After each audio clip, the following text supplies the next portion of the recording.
So finally ready అయిపోయాము, function హాల్కి వచ్చేసాము. కొండ దిగిపోయిన తర్వాత ఆర్కే బీచ్ వెళ్ళాము. ఆర్కే బీచ్లో కొంచెం స్పెండ్ చేసాము, మీకు చూపించాను కదా ముందు ఆల్రెడీ. తర్వాత రూమ్కి వచ్చేసాము. ఇక్కడ ఫంక్షన్ హాల్ దగ్గర ఉన్నామన్నమాట. రూమ్స్ అక్కడ రెడీ అయిపోయాము. ఇప్పుడు ఫంక్షన్ హాల్కి అయితే వెళ్తున్నాం. So let's go.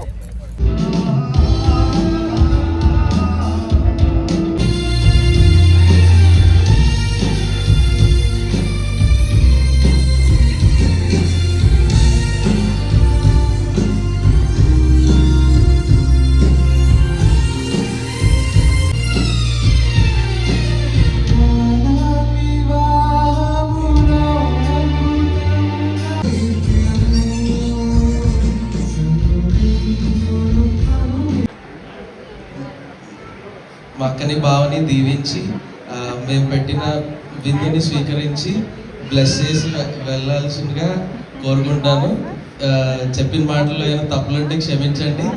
ఈ చిన్ని మాటలు దేవుడు దీవించిన కాక. ఆమేన్.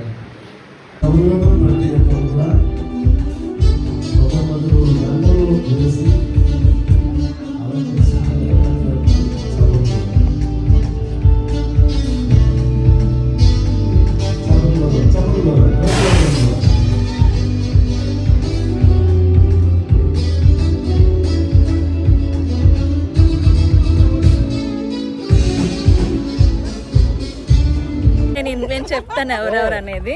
మా చిన్న బాబాయ్ గారు, మా పిన్ని, చిన్న పిన్ని, మా పెద్ద బాబాయ్ గారు, మా పెద్ద పిన్ని, వీళ్ళందరూ మై ఫేవరెట్ మావయ్య సైడ్ ఫ్యామిలీ వాళ్ళు అనమాట. సో భోజనానికి వెళ్తున్నాం ఇప్పుడు.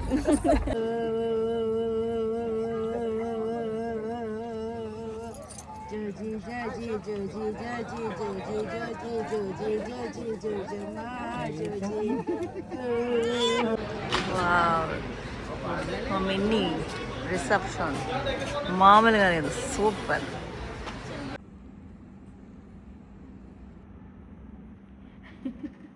మా ఆయనతో ఫోన్లో మాట్లాడడానికి బయటగా చూడు కనిపించింది, భలే ఉంది. సో మిన్నీ రిసెప్షన్ చాలా బాగా జరిగింది. మాకు బన్నీ రూమ్స్ చూసాడు. బన్నీ అంటే మిన్నీ వాళ్ళ తమ్ముడు అనమాట. సో రూమ్స్ అయితే బుక్ చేశాడు. బాగుంది రూమ్స్. మేము రూమ్కి వచ్చేసాము. ఫుడ్ అయితే బాగా తిన్నాము. బాగుంది ఫుడ్, చాలా బాగుంది, చాలా టేస్టీగా ఉందన్నమాట. మంచిగా ఎంజాయ్ చేసాము. ఆరు కూడా అయిపోయి ఇందాకంత ఇబ్బంది పెట్టిందంటే సడన్గా అమ్మోరు పూడినట్టుగా చాలా చాలా అంటే చాలా ఏడ్చేసింది. ఇందుకే మ్యాటర్ ఏంటంటే మేడం గారికి డైపర్ తీయాలన్నమాట. డైపర్ తీయగానే ఇంకా వెంటనే కూల్ అయిపోయింది. సో ప్రశాంతంగా పడుకుంది. ఎంత బాగా ఎంజాయ్ చేసామంటే ఈరోజు చాలా బాగా ఎంజాయ్ చేసామన్నమాట. సో ఫైనల్గా ఈ వ్లాగ్ ఇక్కడితో కంప్లీట్ చేసేస్తున్నాను. So thanks for watching. Please do subscribe, like, share and comment చేయడం మాత్రం మర్చిపోకండి. See you on the next vlog. Bye bye.